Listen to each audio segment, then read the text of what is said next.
بسم الله الرحمن الرحيم. الحمد لله رب العالمين، والصلاة والسلام على سيد الأنبياء والمرسلين وعلى آله وأصحابه أجمعين. أما بعد، فقد قال الله تبارك وتعالى: أعوذ بالله من الشيطان الرجيم، بسم الله الرحمن الرحيم. يضل به كثيرا ويهدي به كثيرا. وقال النبي صلى الله عليه وسلم: إن الله يرفع بهذا الكتاب أقواما ويضع به آخرين، أو كما قال عليه الصلاة والسلام.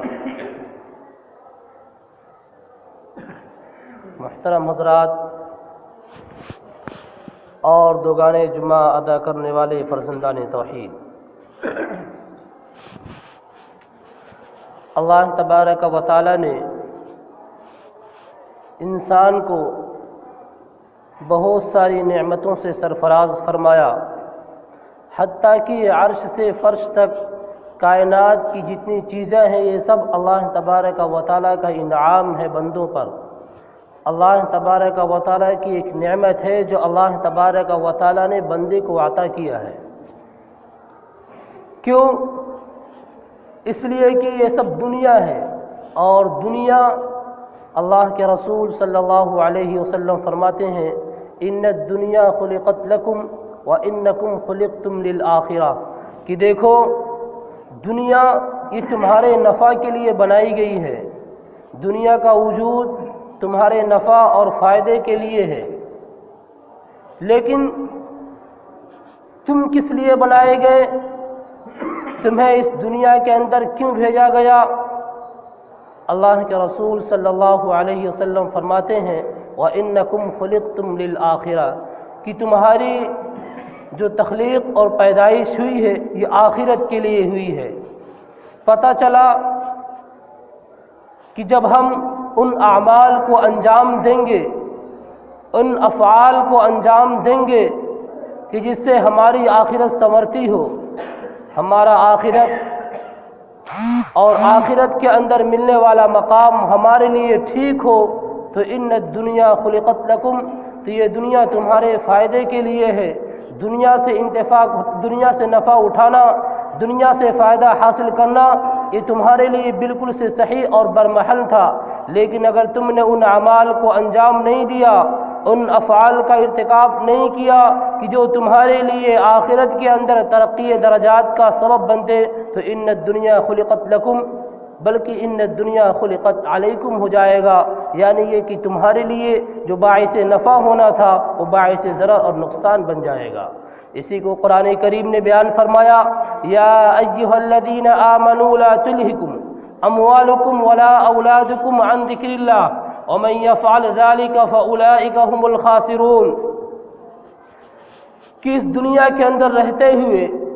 انسان کو حق بات قبول کرنے سے،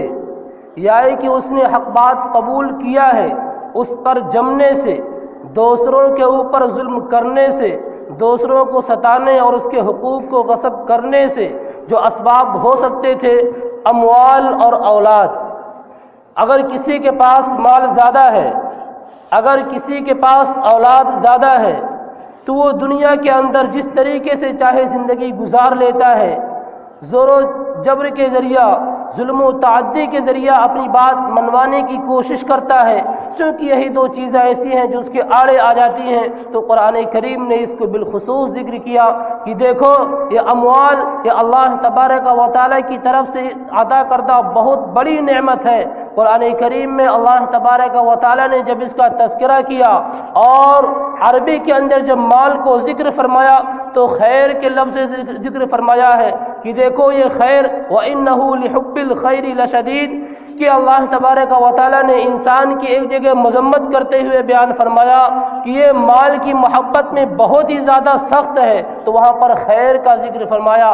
اور بھی جگہوں پر اللہ تبارک و تعالیٰ نے جب ذکر کیا تو مال کی جو عربی وہاں پر ذکر کی وہ ذکر فرمایا خیر، یعنی یہ کہ یہ اموال یہ خیر کا ذریعہ ہے، اس سے آپ بھلائی حاصل کر سکتے ہیں، لیکن اگر تمہیں یہ اللہ کے ذکر سے روکے ایسا نہیں ہونا چاہیے۔ ایک دوسری چیز ہے کہ جو اولاد ہے،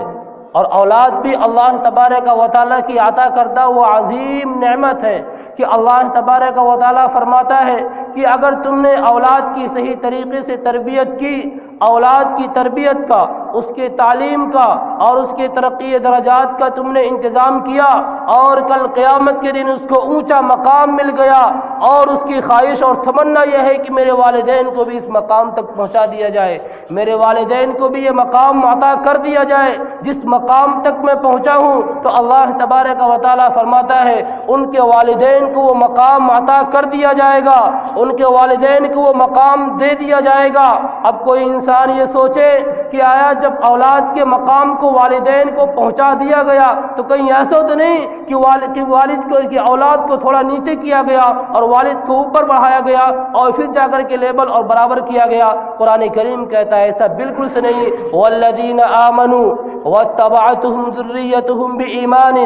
الحقنا بهم ذریتهم وما التناهم من عملهم من شیء، کہ دیکھو جو اہل ایمان ہے، جو لوگ ایمان پر گامزن ہیں اور ان کی اولاد نے ان کی اتباع کی اور ان کے برابر کی شریک رہی تو الحقنا بہم ذریتہم، تو ہم ان کی ذریت کو بھی ان کے قائم مقام کر دیں گے، ان کے مقام کو ہم ملا دیں گے، ان کے مقام تک ان کو پہنچا دیں گے۔ اور کوئی یہ شبہ نہ کرے کہ جو اوپر پہنچ چکا ہے، جس کو اونچا مقام حاصل ہو چکا ہے، اس کے درجے سے کسی چیز کی کمی کی جائے گی۔ وما التناہم من عملہم من شیء، ان کے عمل میں سے کچھ بھی کم نہیں کیا جائے گا، بلکہ اللہ تبارک و تعالی کی طرف سے ایک انعام ہوگا۔ اللہ تبارک و تعالی کی طرف سے اس بچے کی اچھی تعلیم و تربیت کے انتظام کرنے کا ایک اچھا صلہ ہوگا جو والدین کو دیا جائے گا۔ اس لیے قرآن کریم نے بیان فرمایا کہ یہ دونوں چیزیں تمہارے لیے بھلائی کا ذریعہ بھی ہو سکتی ہیں اور تمہارے لیے رائے حق سے رکنے کا ذریعہ بھی ہو سکتی ہیں۔ کہ دیکھو یا ایھا الذین آمنوا لا تلہکم اموالکم ولا اولادکم عن ذکر اللہ، کہ یہ تمہارے اموال اور تمہاری اولاد یہ اللہ کے ذکر سے، اللہ کی یاد سے نہ روکیں۔ اللہ کا ذکر کیا ہے؟ اللہ کا ذکر کیا ہے؟ کہ صرف سبحان اللہ، الحمدللہ، لا الہ الا اللہ، اللہ اکبر پڑھ لینا نہیں، بلکہ جو ہم قرآن کریم کی دوسری آیت کی تلاوت کرتے ہیں اور اس کے معنی کو دیکھتے ہیں تو ذکر کا جو لفظ ہے، ذکر کا جو لفظ ہے یہ اسلام کی تعلیمات کا احاطہ کیے ہوئے ہے، اس لیے کہ جو شخص وہاں پر جو عبرتناک سزا ذکر کی گئی ہے اور اس کا جو انجام ذکر کیا گیا ہے کہ جو شخص ذکر کو اپناتا نہیں ہے تو اس کا انجام کیا ہوتا ہے کہ اس کے لیے ایک شیطان کو متعین کیا جاتا ہے اور وہ شیطان اس کا دوست اور ساتھی ہوتا ہے۔ اگر کوئی شخص صرف سبحان اللہ الحمدللہ یعنی جو ذکر ہے اس کو نہ کرے تو اس کے اوپر اتنی بڑی سزا نہیں ہوتی، کیونکہ ایسا کرنا یہ مستحب ہے اور مستحب کی ترک پر اتنی بڑی سزا کا اللہ تبارک و تعالی کی طرف سے اعلان نہیں ہے۔ ومن یعش عن ذکر الرحمن نقیض له شیطانا فهو له قرین۔ ومن یعش عن ذکر الرحمن، جو اللہ تبارک و تعالیٰ کے ذکر سے، جو اللہ تبارک و تعالیٰ کی یاد سے اعراض کرتا ہے، نقیض له شیطانا، تو ہم اس کے لیے ایک شیطان کو متعین کرتے ہیں، ہم اس کے لیے ایک شیطان کو متعین کرتے ہیں، فهو له قرین، تو اس کا وہ ساتھی ہو جاتا ہے، اور وہ ساتھی ایسا ہوتا ہے کہ اس سے چھوٹتا نہیں۔ ایک تو انسان کے اندر شیطان اس طریقے سے دوڑتا ہے اور اس طریقے سے چلتا ہے کہ اللہ کے رسول صلی اللہ علیہ وسلم فرماتے ہیں الانسان یجری مجرد الشیطان یجری مجرد دم، کہ شیطان اس طریقے سے دوڑ لگاتا ہے جس طریقے سے خون گردش کر رہا ہوتا ہے۔ یہ تو عام شیطان کی حالت ہے، لیکن جب اس کے لیے شیطان کو متعین کر دیا جائے اس کی حالت کیا ہوگی، کس درجہ وہ انسان کو گمراہ کرنے کے لیے، کس درجہ اس شخص کو بہلانے اور پھسلانے میں اپنی انت تک کوششیں صرف کرے گا اور اپنی محنت لگا دے گا، اس کا اندازہ نہیں کیا جا سکتا۔ اس لیے یا ایھا الذین آمنوا لا تلہکم اموالکم ولا اولادکم عن ذکر اللہ، کہ یہ تم کو اللہ کے ذکر سے غافل نہ کریں، اور قرآن کریم کو بھی ذکر کے لفظ سے یاد کیا گیا، وانزلنا الیک الذکر لتبین للناس، کہ دیکھو ہم نے آپ کی طرف ذکر کو نازل کیا ہے تاکہ آپ لوگوں کو سامنے اس کو کھول کر کے اس کے احکام کو واضح کر کے آپ بیان کریں۔ تو میں نے خطبے کے اندر جو آیت تلاوت کی ہے، خطبے کے اندر جس حدیث پاک کو میں نے پڑھا ہے، اس کا تعلق اسی قرآن کریم اور یہ الذکر جس سے مراد قرآن کریم ہے اسی سے ہے کہ اللہ تبارک و تعالیٰ فرماتے ہیں یضل بہ کثیرا ویہدی بہ کثیرا، کہ یہ قرآن کریم کہ جس کا نزول اللہ کے رسول صلی اللہ علیہ وسلم پر کیا گیا، یہ آخری کتاب جو قیامت تک آنے والے تمام انسانوں کے لیے راہ ہدایت ہے۔ اگر کوئی شخص اس کو چھوڑ کر کسی اور راستے کو اختیار کرے تو ہرگز کامیاب نہیں ہو سکتا۔ یہ قرآن کریم اس کو تو جب کافر بھی سنتا تھا تو بڑے ہی مزے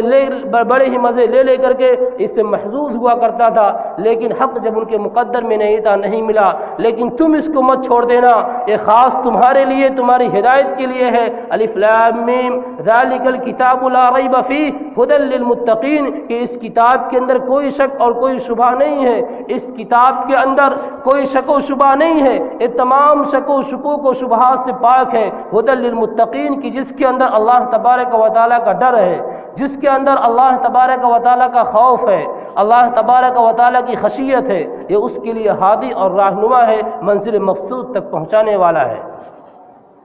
تو وَأَنزَلْنَا إِلَيْكَ الذِّكْرَ، ابو جہل، اخنس ابن شریق، ابو سفیان، یہ تین کافر ہیں۔ اس میں سے حضرت ابو سفیان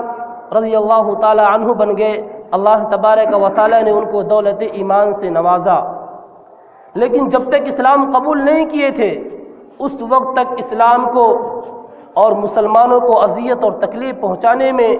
کوئی دقیقہ فروگزاشت نہیں کرتے تھے، بلکہ ہماتن اس کے لیے تیار رہا کرتے تھے۔ لیکن جب قرآن کریم اللہ کے رسول صلی اللہ علیہ وسلم پڑھا کرتے تھے تو یہ لوگ راتوں کو چھپ کر کے اس کی تلاوت کو سنا کرتے تھے، راتوں کو چھپ کر کے سنا کرتے تھے کہ اس کے اندر لذت ایسی ہوتی ہے، اس کے اندر حلاوت اور شیرینی ایسی حاصل ہوتی ہے کہ وہ لوگ جب سننا شروع کرتے تو صبح ہو جاتی تھی۔ ایک مرتبہ ایسا ہوا کہ یہ تینوں گھر سے نکلے، اور جب یہ نکلے تو اللہ کے رسول صلی اللہ علیہ وسلم قرآن کریم کی تلاوت کر رہے تھے، رات کے اندر قرآن کریم کو پڑھ رہے تھے۔ یہ نکلتے ہیں اور تین راستے سے نکلتے ہیں، اور اس طریقے سے نکلتے ہیں کہ ایک دوسرے کو اطلاع نہ ہو۔ کیوں؟ اس لیے کہ جب صبح ملاقات ہوگی تو یہ کہیں گے کہ تو قرآن سننے کے لیے جاتا ہے، تو لگتا ہے اسلام سے آشنا ہو گیا ہے، لگتا ہے تو نے اسلام کو قبول کر کے اپنے آبا و اجداد کے دین کو چھوڑ دیا۔ اس لیے تینوں نکلتے ہیں اور تینوں کا مقصد قرآن کریم کا سننا ہے، لیکن ایک دوسرے سے اس طریقے سے چھپ کر کے نکلتے ہیں کہ کسی کو کوئی اطلاع نہ ہو۔ لیکن جب وہ وہاں سے چلتے ہیں تینوں کی ملاقات ہو جاتی ہے۔ جب ملاقات ہوتی ہے تو ایک دوسرے کو کوسنے لگتے ہیں اور ایک دوسرے کو طعنہ دینے لگتے ہیں، اور وہاں پر وہ عزم کرتے ہیں، یہ ارادہ اور پختہ ارادہ کرتے ہیں کہ آج رات کوئی بھی قرآن کریم سننے کے لیے گھر سے نہیں نکلے گا۔ لیکن قرآن کریم کی لذت اور قرآن کریم کی حلاوت کو محسوس کر چکے تھے، چنانچہ جب رات ہوتی ہے انہیں نیند نہیں آتی ہے، فوراً بیتاب ہو جاتے ہیں اور گھر سے نکل جاتے ہیں، اور گھر سے نکل کر پھر قرآن کریم کو سنتے ہیں۔ جب قرآن کریم کو سنتے ہیں اسی اثنا صبح ہو جاتی ہے۔ پھر جب وہ صبح کو نکلتے ہیں چلے اب گھر، اس لیے کہ روشنی نمودار ہو جائے گی، ہم پہچان لیے جائیں گے۔ لیکن جب وہاں سے نکلتے ہیں پھر تینوں کی ملاقات ہو جاتی ہے، پھر ایک دوسرے کو طعنہ دیتے ہیں اور ایک دوسرے کو کوسنے لگتے ہیں۔ پھر وہ تہیہ کرتے ہیں اور عزم اور پختہ ارادہ کرتے ہیں ہم آج رات پھر گھر سے نہیں نکلیں گے۔ لیکن جب رات ہوتی ہے پھر قرآن کی تلاوت کی حلاوت ان کو مجبور کر دیتی ہے اور گھر سے نکل جاتے ہیں۔ بہرحال یہ سلسلہ چلتا رہا۔ ایک مرتبہ اخنس ابن شریق ابو سفیان کے پاس گیا،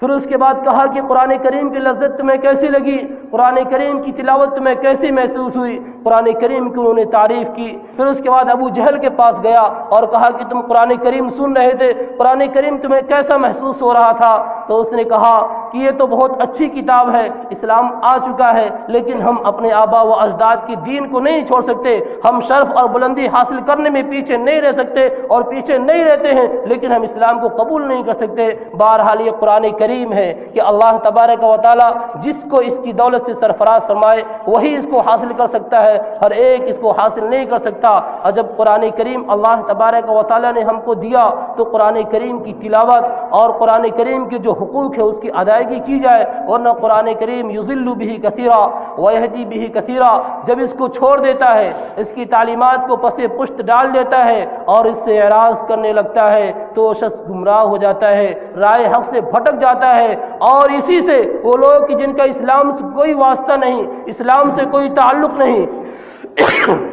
اسلام سے کوئی تعلق نہیں، لیکن جب قرآن کریم کو اپناتے ہیں تو اللہ تبارک و تعالیٰ ان کو بلندیاں نصیب فرماتا ہے۔ ان اللہ یرفع بہذا الکتاب اقواما ویضع بآخرین، کہ اللہ تبارک و تعالیٰ اس کتاب کی وجہ سے کچھ لوگوں کو ترقی درجات عطا کرتا ہے اور کچھ لوگوں کو پست کر دیتا ہے، یہی قرآن کریم ہے۔ تو قرآن کریم کے جو حقوق ہیں، قرآن کریم کے حقوق کی ادائیگی کی جائے۔ قرآن کریم کا سب سے پہلا حق یہ ہے کہ قرآن کریم کی تلاوت کی جائے، قرآن کریم کی تلاوت کی جائے۔ ایسا نہیں کہ ہم قرآن کریم کے معنی کو نہیں سمجھتے ہیں یا ہم قرآن کریم کو نہیں سمجھ سکتے ہیں تو ہم اس کی تلاوت کیوں کریں۔ یاد رکھیے قرآن کریم کا سمجھنا یہ بھی عبادت ہے، لیکن قرآن کریم کی تلاوت کرنا بھی عبادت ہے، آپ سمجھیں یا نہ سمجھیں۔ اللہ کے رسول صلی اللہ علیہ وسلم فرماتے ہیں کہ جو شخص قرآن کریم کا ایک حرف بھی پڑھتا ہے اس کو ایک حرف پر 10 نیکی ملتی ہے۔ وہاں پر آپ صلی اللہ علیہ وسلم ارشاد فرماتے ہیں لا اقول الف لام میم حرف بل الف حرف لام حرف میم حرف، میں یہ نہیں کہتا کہ پورا الف لام میم ایک حرف ہے، بلکہ الف ایک حرف ہے، لام ایک حرف ہے، میم ایک حرف ہے۔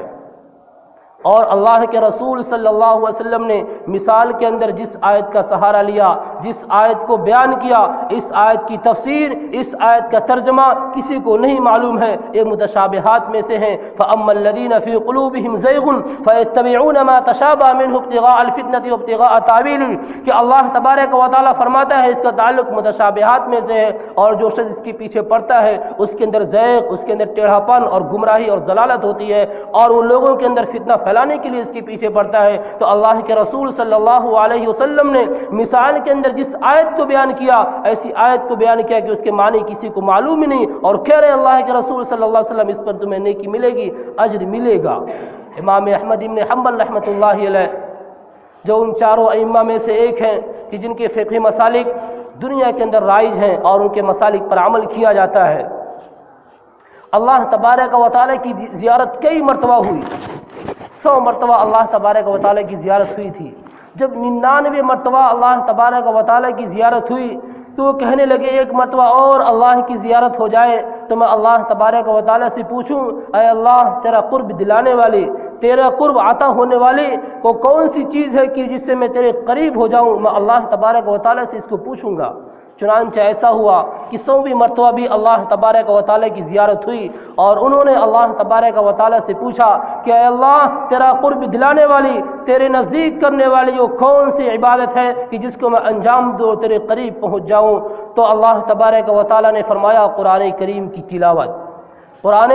کریم کی تلاوت۔ تو امام احمد بن حنبل رحمۃ اللہ علیہ نے اللہ تبارک و تعالیٰ سے پوچھا کہ اللہ آپ یہ بتائیے سمجھ کر پڑھیں گے تب قرب نصیب ہوگا یا بلا سمجھے پڑھیں گے تب بھی قرب نصیب ہوگا؟ تو اللہ تبارک و تعالیٰ نے فرمایا قرآن کریم کی تلاوت یہ میرا قرب عطا کرے گی اور میرے قریب لا کر کے چھوڑے گی، چاہے وہ سمجھ کر پڑھنا ہو یا بلا سمجھے پڑھنا ہو، دونوں صورتوں کے اندر میرا قرب عطا کرے گی۔ لیکن ایسا نہیں کہ صرف آپ قرآن کریم کی تلاوت کریں اور قرآن کریم کے اندر تدبر کرنا، اس کے معنی کے اندر غور و فکر کرنا، اس کے معنی کو سمجھنا، اس کے احکامات کو حاصل کرنا، اس کی تعلیمات و ہدایات کو حاصل کرنا چھوڑ دیں، یہ ہرگز ایسا نہیں، بلکہ یہ بھی قرآن کریم کے حقوق میں سے ہیں کہ قرآن کریم کے معنی اس کے تفاسیر کو سمجھا جائے اور قرآن کریم کی معنی اور تفاسیر کو سمجھتے ہوئے اس کی تعلیمات اور اس کی ہدایات پر عمل کی جائے۔ قرآن کریم میں اللہ تبارک و تعالیٰ فرماتا ہے افلا یتدبرون القرآن، انہیں کیا ہو گیا یہ قرآن کریم کے اندر تدبر نہیں کرتے،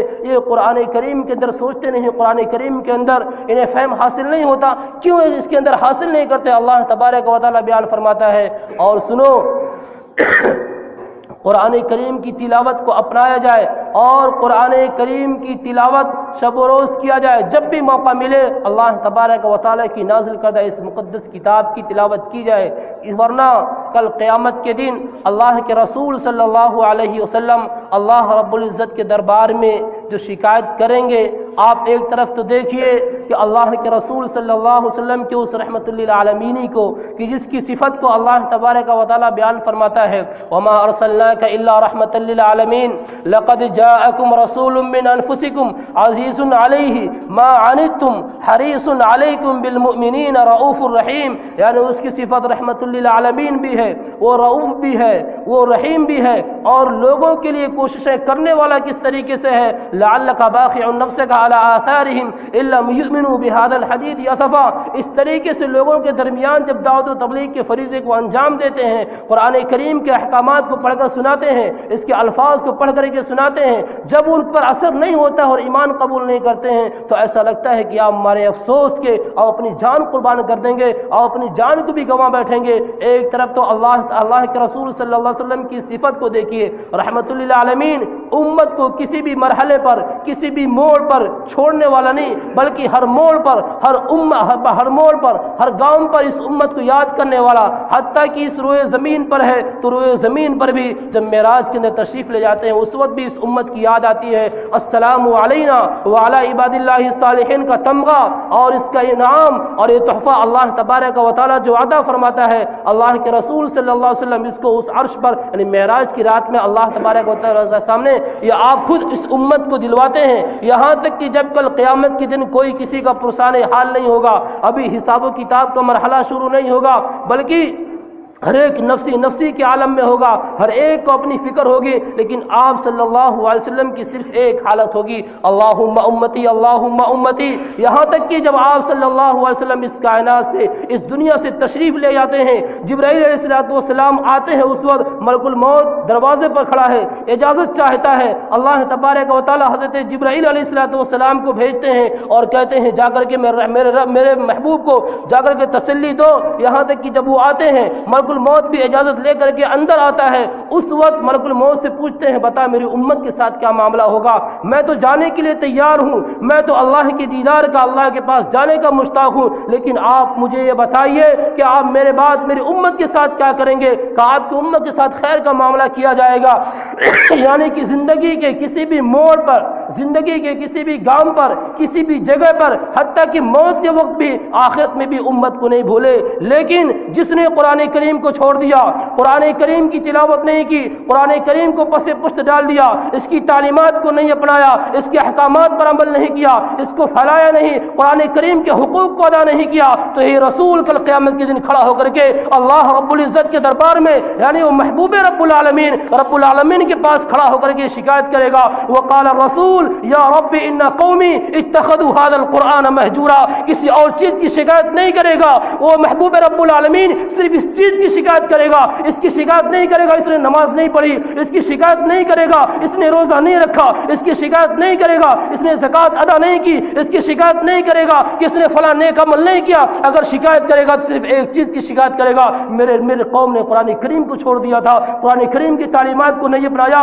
قرآن کریم کی تعلیمات پر عمل نہیں کیا، قرآن کریم کے حقوق کو ادا نہیں کیا۔ آپ کیا کریں گے اس وقت؟ کیا کریں گے ہم؟ کس منہ سے جا کر کے اللہ کے رسول صلی اللہ علیہ وسلم سے ہم کہیں گے کہ ہمارے لیے بھی سفارش کیجئے اور ہمارے لیے بھی سفارش کیجئے، ہم تو آپ کے دیدار کے مشتاق ہیں، ہم حوض کوثر سے بھی پانی پیئیں گے؟ کس منہ سے جا کر کے کہیں گے کہ ہم قرآن کریم کو چھوڑ دیں، قرآن کریم کی تعلیمات پر عمل نہ کریں، اور کل قیامت کے دن اللہ کے رسول جا کر کے اللہ کے دربار میں شکایت کرے یا وقال الرسول یا رب ان قومی اتخذوا هذا القرآن مہجورا، کسی اور چیز کی شکایت نہیں کرے گا، اسی قرآن کریم کی چھوڑنے کی شکایت کرے گا۔ اور حال یہی ہے کہ دیکھا جائے ہر ایک کو ہر ایک کام کے لیے فرصت ہے، لیکن جب قرآن کریم کی تلاوت کا موقع آتا ہے، قرآن کریم کی تلاوت اور قرآن کریم کے پڑھنے کا وقت ہوتا ہے تو تھکاوٹ کا بہانہ بنا کر کوئی اور بہانہ بنا کر سو جاتے ہیں یا کسی اور کام میں لگ جاتے ہیں، یہاں تک کہ قرآن کریم کے پڑھنے کا کوئی کہ موقع ہی نہیں ملتا۔ بلکہ آج کل جب کسی گلی سے گزر جاؤ اور کہیں سے بھی قرآن کریم کی تلاوت کی آواز آتی ہے